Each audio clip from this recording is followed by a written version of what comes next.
Welcome to the Grow Strong Leaders podcast. I'm your host, Meredith Bell, and I interview business leaders who are committed to their own growth and the development of everyone on their team. If you enjoy my podcast, be sure to subscribe and rate it on your favorite podcast platform. Welcome back to another episode of the Grow Strong Leaders podcast. Today, I am delighted to welcome back my good friend and colleague, Mark Hinderliter. Mark, welcome to my show. Thank you, Meredith. I am delighted to be here. In fact, I've been looking forward to this conversation. Well, so have I. In fact, Mark and I have known each other for more than 20 years. He used our 360-degree feedback tool when he was a corporate executive and also when he left and started doing consulting and coaching with his own clients. Mark was one of my earlier guests. I don't know if you remember this, Mark, but it was back on episode 11. And yours is now in the 340s. So a lot of time has passed since we had that earlier conversation. And I'm looking forward to what we're going to be talking about today. We're going to focus on Mark's new book called From Manager to Leader, 6 Practices that Accelerate Transformation. And Mark is well qualified to have written this book and to have this conversation today. He's an Army veteran, author, business owner, leadership instructor, and executive coach. His PhD in organization and management, his experience as a senior vice president of a billion-dollar global business, and his very approachable style allow him to quickly gain the trust of his clients. Mark is the creator of Diamond Quality Leadership, a workshop designed to help managers lead today's workforce. As a senior leader in the corporate arena, Mark has taught and coached hundreds of leaders at all levels in 8 countries. In his own business, Mark has coached leaders from the director level up to the CEO. So, Mark, let's just start by having you share a little bit about your own experience as a leader.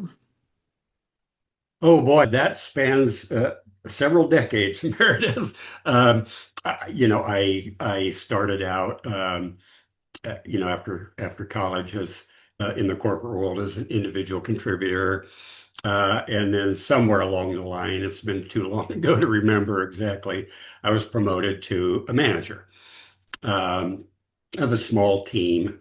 And then just over time, I progressed from manager to director to vice president, and then senior vice president, as you said, for a billion-dollar global company.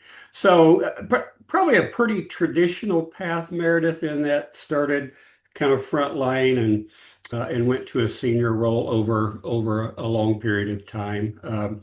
One thing I tell my workshop participants, Meredith, in my introductions is I've made every mistake you can make, in managerial leadership roles, but I've always been really diligent about learning from them. And so I think those experiences have really equipped me to work with folks who work in the real world. They're human beings. They've got great strengths and some things to work on, like all of us do. And I've had to do that. So I think it's really kind of helped me in doing the work that I do today. I think that's really true. We'll get into it a little bit later, but you went from corporate to your own business, and then one of your corporate clients hired you, right? And you went to work with them full time. And then because of some changes that happened, you went back to being a consultant. So you've kind of been in and out the doors with those different types of leadership roles. You also had a really great leadership podcast for a few years. And I think one of the things that informed the model you created and is in your book were some of those common themes that came through when you were interviewing these different leaders across various industries. Talk a little bit about how those conversations form the basis of your Diamond Quality Leadership model. I didn't have 300 plus episodes like you, but I did do a weekly show over a 2-year period. So I interviewed 80 plus guests, a couple of them, maybe a couple times, kind of like you and I are doing. And, each guest was different. It came from a different background. They were all successful leaders in their own rights, many industries, many disciplines, those kind of things, but always somebody who had had some success. And so we just had great conversations, and every conversation was different. But one question I asked everybody, and I emailed it ahead of time so they could think about it, Meredith, was in your experience, when you think about the leaders that you admire the most, what was it about that leader that separated them from everybody else? Why did you think of them? What qualities, what traits? And so we just had really great conversations. And it wasn't my intent to do research, Meredith. It was just really my intent to have good shows. Um, and then probably after about a year or so, it really occurred to me that similar themes were popping up, right? And then I really started paying attention. And at the end of the 2 years, there were just 6 themes that were so very clear. And I thought, okay, I've got something here. What am I going to do with it? Right. And so I did create the Diamond Leadership Model from those 6 themes. Um, so I would call that qualitative research, interviewing folks about Mhm. their experiences. And then I actually wrote a book, and then I developed this workshop, like you said, Diamond Quality Leadership. And I did go back into the workforce, and had the opportunity to deliver my own workshop within this billion-dollar global company many, many, many times. So when you said I've delivered it in 8 countries, that was largely the company that I was, a senior vice president for. So I got to field test it too, Meredith. And not only did I get great feedback, I also was diligent about practicing these principles that are in this book myself so that I had credibility that I was committed to these principles, practicing them myself, and while I was teaching them. So it was the foundation for that workshop and this book. We're going to go into some of those. We won't have time to go into all 6, but I also want to encourage my listeners to get a copy of your book so they can dive into those in more detail. Before we do that, though, I want to explore because, the title of your book is talking about from management to leadership. Yeah. What are the distinctions you make between those two words and roles? Yeah, Ross Perot said it is probably better than I could. He said, "We manage things, we lead people," and and so there is a section in the book where I talk about it pretty specifically. When I think about managing, we manage things like Ross Perot said. We manage budgets. We manage. Some people manage inventories. Some people manage processes and supply chains and logistics and those kind of things. And so those are the things that we manage. The distinction I make with leadership is we lead people, right? We lead people. We try to hire the best people. We set them up for success. We coach. We do everything we can to help people be successful. We communicate. We inspire. Sometimes we coach and correct. But leadership is really the people side of the equation. Mhm. And have you seen areas where they overlap? I absolutely. They are not mutually exclusive. I tell you where I've seen them overlap the most, Meredith, in my own experiences with projects. But So somebody who's managing a project is also leading a project. So the management side of a project is what's the scope? What's the budget? What are people's different assignments? What are the outcomes that we're looking for? What are the deliverables? Those are the things, and what are the timelines that a project manager is managing? And then there's the people side. You have to lead at the same time. Mhm. So that's probably the area where I've seen a lot of overlap from my own experiences is managing and leading projects. There's both sides of it, managing and leading. Mhm. Yeah, I think that's important for people to understand that, you know, a specific role that you have often involves both aspects. So it's sort of like wearing two hats at the same time. Yeah, yeah, Let's dive into this model that you have. I love that your first element, if you will, is around trust. yeah. And it's so foundational, and you have such great experiences in these two companies you worked in where you saw high trust devolve into low trust when there was a change in leadership. So, talk about why trust is so important, and then you can choose either or both of those experiences to give an example of the difference in the whole functioning and performance and results of the organization depending on the level of trust. You're right. I worked for one company for 22 years and then a second one for 10.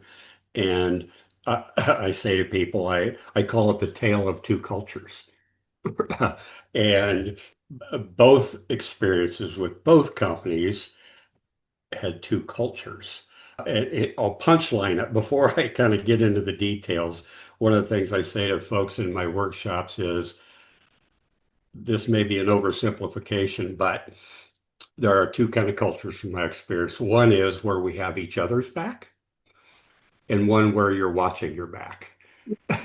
And and people kind of chuckle about that, but that has everything to do with trust, right? We build trust when we are transparent, when we speak truth respectfully, when we own our own mistakes and take responsibility and accountability, and how we treat each other with respect.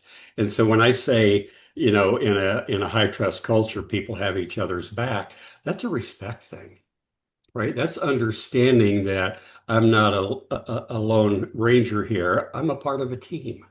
And so as a leader, when people know that I have their back, they trust me, right? And it goes around because there are times when I need my folks to have my back, and they do.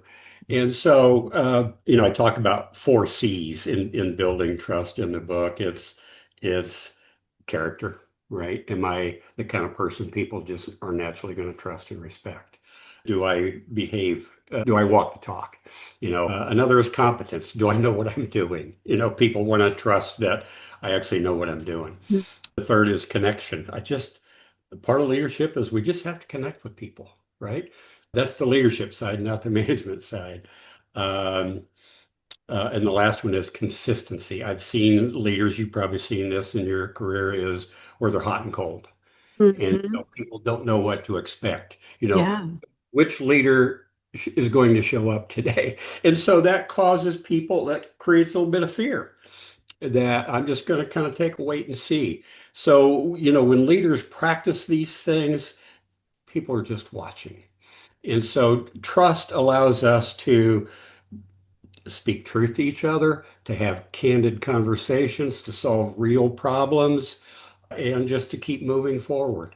And people can do it in an environment. There's this term called psychological safety that's been out for a while, but it's where people feel safe at work, physically safe, but psychologically safe that I can speak up without fear of retribution. I can raise my hand and say, I don't know, right? For fear of being kind of humiliated or that kind of thing. So psychological safety is all about leaders building trust. And when leaders build trust, then people feel more free to perform at their best, to speak up when speaking up is the thing to do. And then that we had that culture, Meredith, in the company I worked for 22 years. Our CEO used to say, as we develop our people, they will develop our company. He meant that. He wasn't blowing smoke. He was a man of integrity. And we did have that culture. And then it changed, Meredith, to where a money person came in who cared about two things, stock price and the bottom line. And guess what got messed up? the stock price and the bottom line. And so I've literally seen high trust cultures grow a business, have a healthy culture people were proud to be part of and did their best and they grew in their careers. And then that low trust and financial performance was there, right? Mhm. And then low trust cultures, just I'm busy watching my back. Right. And Mhm. so I'm not going to perform at my best. I'm not going to speak up when speaking up is the thing to do for fear of retribution. So I've seen high trust cultures, low trust cultures impact how people feel about work and impact the bottom line. And then we Mhm. saw that again in my second career, where I worked for a company for 10 years. Seven of those were fantastic. High trust culture, CEO respected people, senior leadership respected people, and it changed just like the first one. Uh, Somebody came in that really didn't respect people. It was more management and not leadership, and tried to manage the stock price and manage the profitability and didn't either. And so trust has everything to do with commitment and engagement and performance. I've just lived it twice. Mhm. And those are such important examples. And I remember specifically in um, your chapter, and I forget which company it was, but one of the people that you said was one who took such initiative and always was contributing above and beyond what was expected when this new leadership came in. And his creativity, his innovative ideas were squelched. When you talked to him later, he said, I just keep my head down, And my mouth and shut. get my work done to stay out of trouble.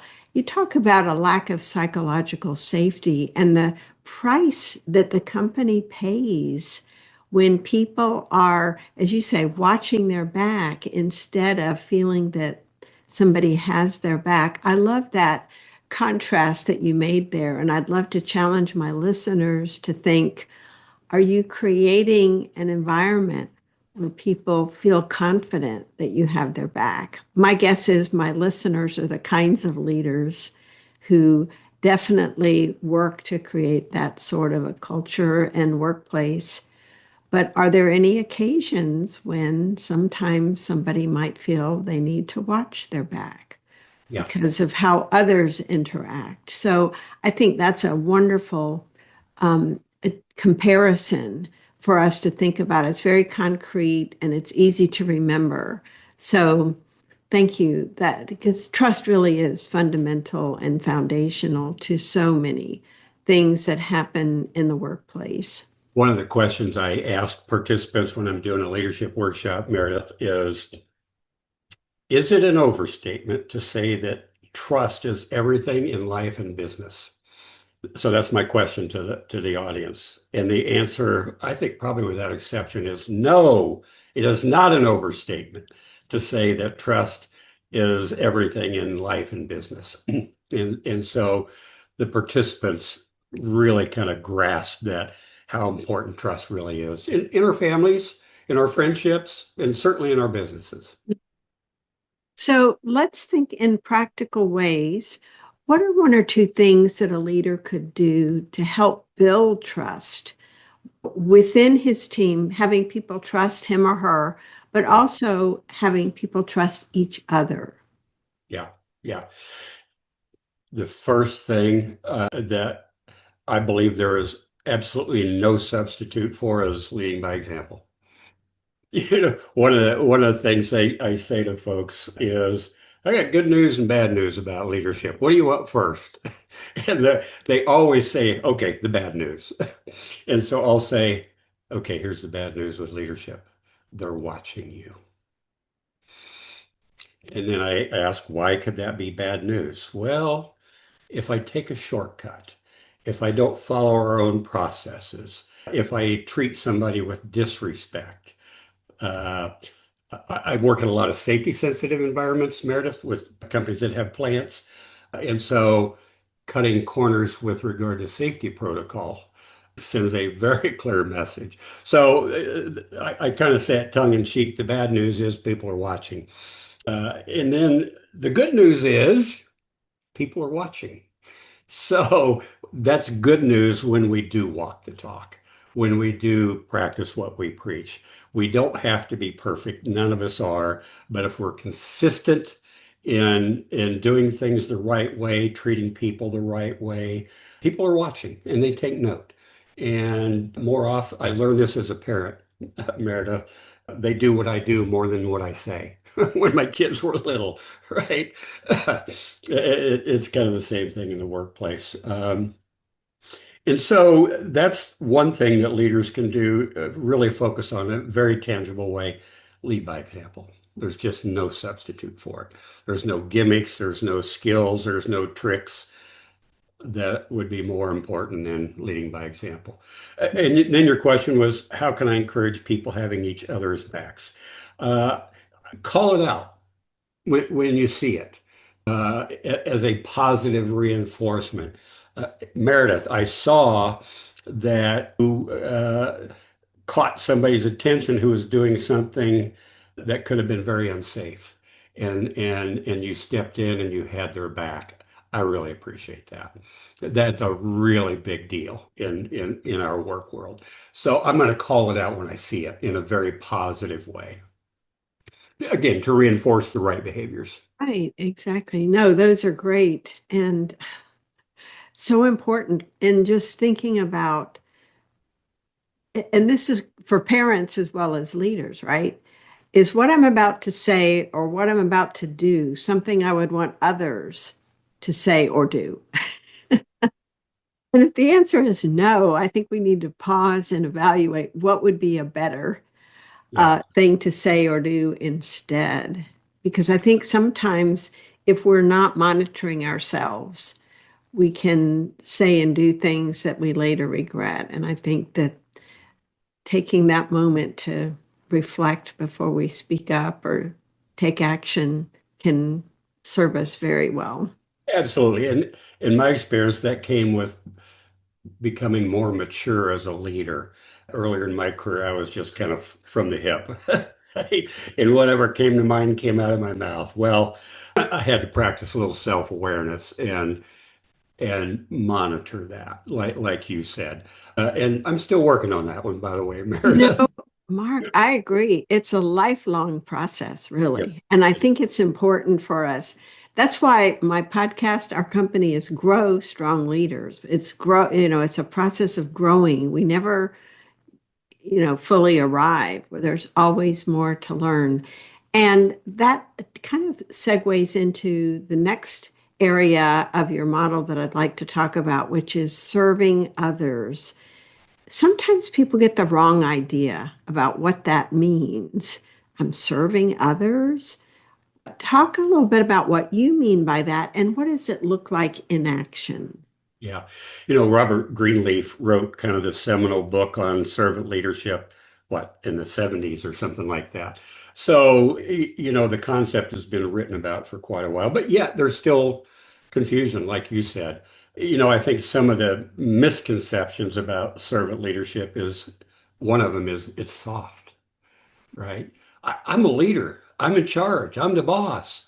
My job is not to pamper people. My job is to get stuff done, right? So that's one of the things that I hear. And then the other thing that I hear and have seen and probably been guilty of a little bit is erring on the side, too much erring on the side of being supportive, which is really critical. So here's what servant leadership means to me is the right balance of supporting people. And what I mean by that is doing what I can to set them up for success with the right Mhm. tools, the right equipment, the right information, the right training, those kind of things. And encouragement, the leadership side. So I'm going to work really hard to set people up for success. I think the thing that is often missing in servant leadership is it's also my job to hold people accountable, right? If I'm going to work really hard, so I call it two sides of the servant leadership coin. One is support and one is accountability. So accountability to me is really developing those coaching skills, those feedback skills. And if I don't do that, if I'm just on the positive side, when people get off track or, they're not doing things as I expect or up to their abilities, then I have to step in and do some coaching. And that doesn't mean I'm smacking people upside the head. It doesn't mean that. It's a respect thing. I still want to maintain trust when I'm coaching. So I'm just going to give feedback based on the behaviors that I'm seeing, the impact on those behaviors, so that people kind of get. And then talk about, what's the path forward here. So servant leadership is setting people up for success and then holding them accountable in respectful, constructive ways. Yeah, I really like that you clarified there those two equal parts, and they really are, supportive of each other. When you That's think about when you're supporting someone, holding them accountable is a way to support them because you have their best interests at heart, along with the interest of the team and the whole organization. And when they know that you're not going to allow them to perform subpar yeah. because you know what their capabilities are, I think that provides that incentive of wanting to, really work at their best level. I learned what you're saying from the School of Hard Knocks, Meredith. So one of the mistakes that I learned from, I was frankly pretty embarrassed at my mistake, is I had a manager whose department did great work and they met their deadlines. The manager of that department would sometimes throw their people under the bus when things went sideways or take credit for the team's work, without Mhm. really giving credit to the team. And I let that go until another one of my managers called me on it, right?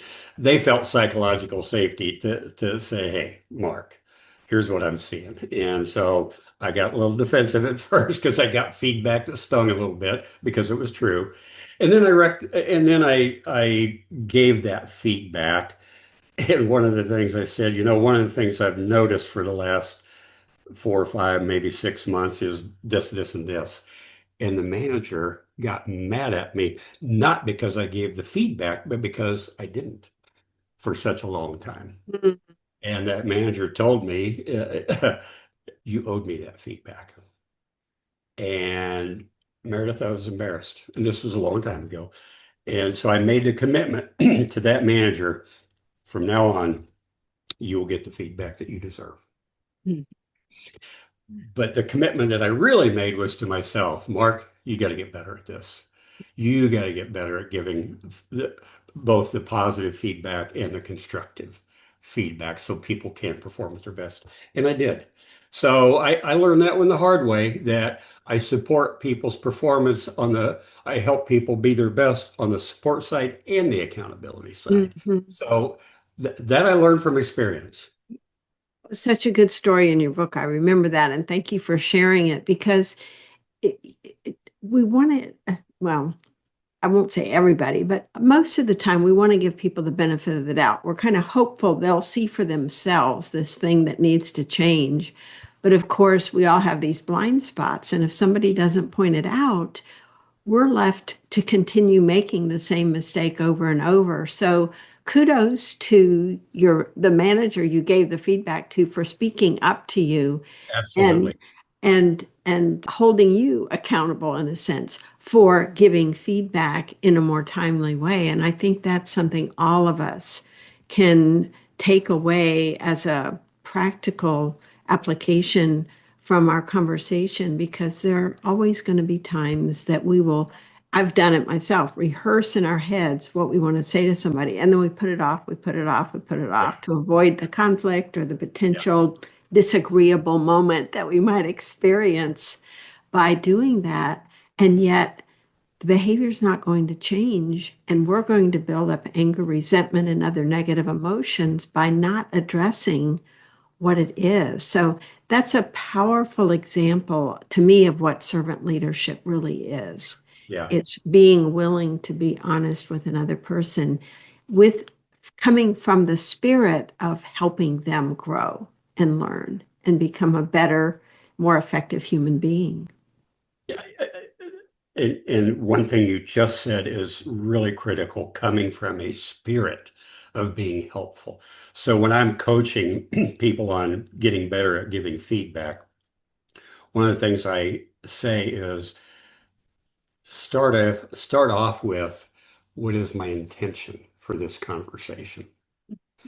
If I'm mad, my intention uh, may not be the right intention, right? So I may have to take a chill pill or a day, right? But not a week, Hmm. so that my intention can be the right intention, and that is to help this person perform at their best. And so that's really important. What you just said is that spirit of helpfulness when we're coaching and giving feedback is really a big deal. It's true. I was just sitting here thinking as I was listening to you say that, what outcome do I want? And Yes. sometimes somebody might say, I just want compliance. Well, the problem with that is if you only get compliance, almost like obedience, what's going on underneath with that person's feelings and what's it doing to your relationship if you're demanding a certain behavior versus talking through what's needed and why and get the other person's agreement. Yes, I'm willing to commit to do that. That has a whole different feel to it than sitting down and giving somebody feedback that is direct and critical and telling them, here's what you must do. I should say directive. We want it to be direct, but not necessarily marching orders Yeah. of what we want someone to do without their input as well. You know what you just said. I said be intentional. You said the outcome. To me, same thing is what do I want from this conversation, right? I want the behavior to be what it's supposed to be, but I also want buy-in. I want commitment. Yeah. I want the relationship that we have to be maintained and not damaged because of Mhm. how I gave the feedback with the wrong spirit. Yeah. Now, I will tell you, there is an occasional time when we need to be pretty directive, right? If this is the third coaching conversation, I'm going to be pretty directive. I'm not going to be a jerk, but I'm going to be very directive if safety is an issue, or Sure. if they're just not stepping up. Yeah. So there is a time to be more directive. Mhm. Good point. Yes. Yeah. Well, that's another whole conversation. It sure Let's is. look, let's look at another one of your elements that I really, really like, and that is clarity. And Yeah. I guess I really like it because I know there are times I've thought I have been clear.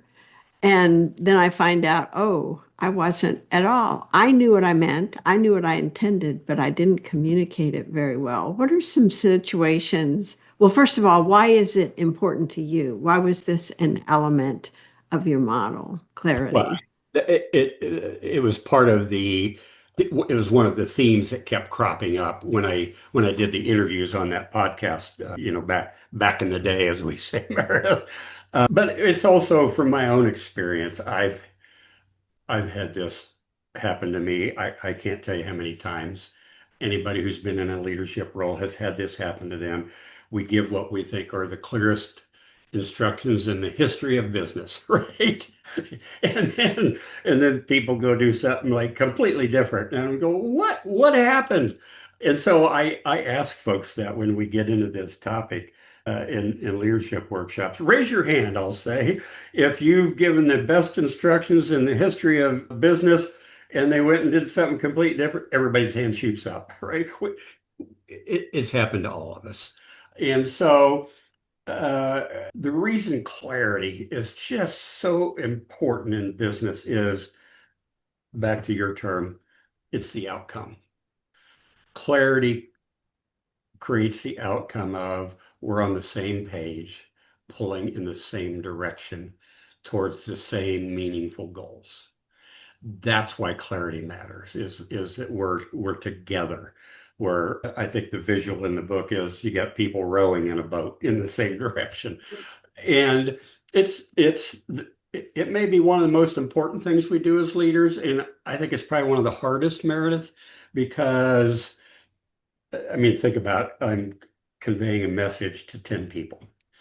Well, you got 10 different listening filters based on people's own experiences and personality. And so that comes into play. There are just so many distractions in business that come into play, from our cell phone to competing priorities to some places, the workplace is just noisy, like in a plant or construction site or, industrial kinds of businesses. So, and then what gets in the way of clarity is things change. What was clear and true yesterday isn't clear or true today because something just changed. And so that's a reality of daily life. New people come in to the department or an organization. So things are so dynamic in the workplace because of people, because of technologies used for communication, because of change initiatives. It's just a hard thing to do, but it's maybe one of the most important things that we do is to make sure that we're on the same page, pulling in the same direction towards the same meaningful goals. So all of those elements to me are really important. So, one of the things I love that you had in that chapter was the importance of listening. So, when we think about being clear, that kind of implies we're being clear in our communications to others. But talk about what role listening has in this whole aspect of clarity. Listening comes up in two ways, in my experience. One is I can't provide clarity to my team unless I have clarity, because I have a manager too, at some level. And so, and the company has its own priorities and initiatives and those kind of things. If I am not clear on direction from above me, then my chances of giving clarity to my team aren't very good. So I have to listen so that I'm getting clarity before I give it. The other thing is just day to day working with my team. If the ultimate outcome is that we're on the same page, then that's just not me talking and giving guidance and direction and information.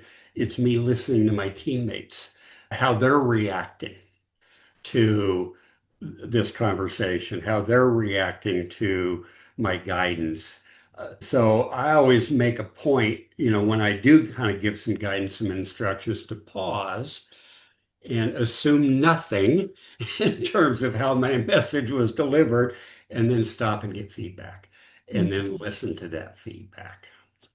One of the ways I do that is just ask somebody to paraphrase, and usually I try to be respectful about it, and I'll say something like, you know, I don't always convey my message in ways that I intend.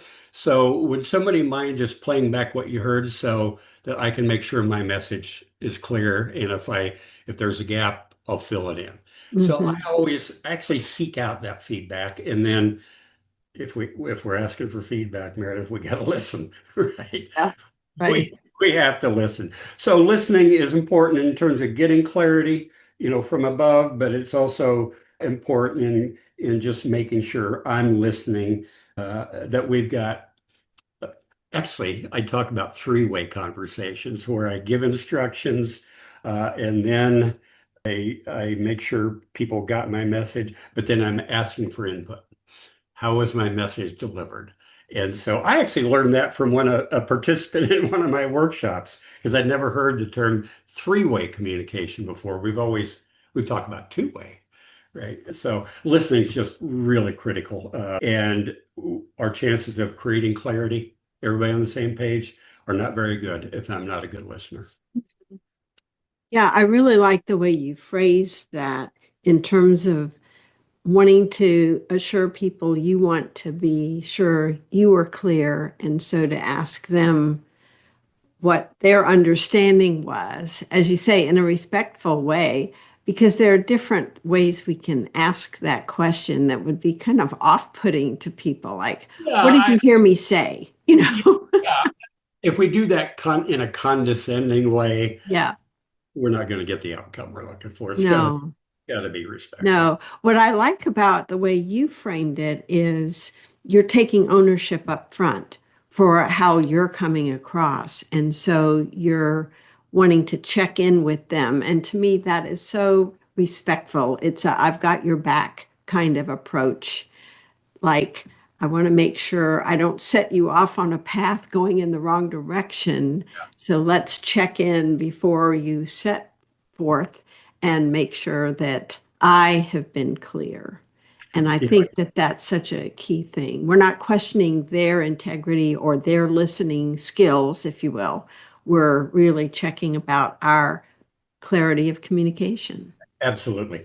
And as we're talking about this, it occurs to me that these principles, they all connect up. So when I'm Mm. creating clarity, making sure my folks have the information they need, I'm building trust. When I Yeah. convey to people everything they need to be successful, I'm serving them. Mhm. And so these dots connect. You know, Yes. the building trust, the serving others, and the creating clarity, they all connect. They absolutely do. And there's so much more we could discuss, but we are at time, Mark. So I want to encourage my listeners to pick up a copy of your book. We really only had time to talk about three of the six. And Yeah. Mark's book, again, is From Manager to Leader: Six Practices That Accelerate Transformation. Mark, tell people how they can connect with you, learn more about your work, and get a copy of your book. Well, thank you for that opportunity. So, my email address is Mark, my first name, at thirdwayinc.com. So, it's all spelled out, thirdwayinc.com. You can get your hands on the book through Amazon, Meredith. You can just go to Amazon. Um, it's on Amazon Kindle. So, you can just put in the title or my name, and the book will come up. Again, it looks like that. Or you can get a hard copy. And so, my contact information is in there, both my email address and my LinkedIn profile are in the about the author section. So I would welcome anybody who wants to kind of up their game, which is really why I wrote this book, to shorten the learning curve, maybe a little shorter than mine was. You know, one of the things I really enjoyed about your book is it's fairly short, so it's easy to read and it isn't theoretical. It's very practical with the explanation of what each of these parts of the model are, and then really specific ideas of what someone can do to implement them. So I want to congratulate you on having this book out and also for bringing together in it all your years of experience as a leader, as a consultant and coach, and then as a podcast host, absorbing from all the leaders that you interviewed. You've done just a fantastic job. And I just want to affirm how much I've enjoyed knowing you all these 20 plus years that we have just worked together and been friends and colleagues. It's just been a joy to know you. And I want to thank you again for joining me today. It's been a great conversation. Thank you for 20 years of friendship and collegiality. I guess that's a word, Meredith. It is. And for this, what seemed like a 5-minute conversation. I'm sure it was longer. Time flies when you're having fun, like we And did. Thank you, Mark. thank you, Meredith. Thanks for tuning in to my podcast. Now head over to growstrongleaders.com and check out the powerful tools we've created to help leaders strengthen their character and communication skills. Until next time, I'm Meredith Bell.